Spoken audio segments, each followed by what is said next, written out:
the country's sovereign credit rating is at a higher risk of being downgraded because of power utility Eskom.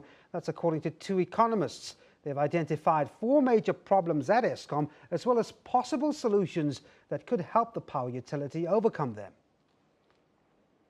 According to Investment Solutions chief economist Chris Hart, Eskom has four major weaknesses that impact on the country.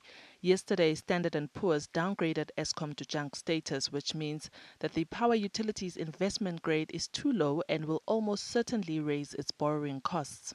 There's four areas of inefficiency that needs to be fixed at Eskom. The first is the capital structure is not efficient. The second is the operating structure is not efficient. The third is their procurement. And you can see that with the cost overruns of Medupi and Kusule. And the fourth is your regulatory environment, which is not efficient. Eskom's inability to supply power to businesses is putting strain on company profits. At the same time, households and consumers are finding it equally stressful to put up with inconsistent power supply. Economist Davi Rood says Eskom has four options which could help the situation. We must stabilize the management at Eskom, and people must be employed, people that are not ideologically connected or politically connected, but people that can actually do the job. That must be priority number one. Secondly, the second priority for Eskom must be to stabilize Eskom's finances. Unfortunately, that probably means an increase in electricity prices and probably a significant transfer from the Minister of Finance to Eskom as well. In other words, the taxpayer will be paying for that.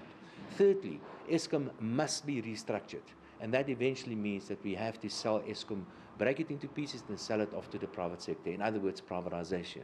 And lastly, it is of the utmost importance to get private sector participation. It is possible to build a power station in less than 2 years. It is possible to do that if only we can get the authorities to buy into this and to trust the private sector to provide these power stations as an example. According to reports from City of Cape Town, Eskom is looking for a 9.58% price adjustment for electricity in addition to the already announced 12.69% imposed in the 2015-2016 financial year. In a written response to the SABC, NERSA says the regulator has not yet received such a request. Diabo Seto, SABC News, Johannesburg.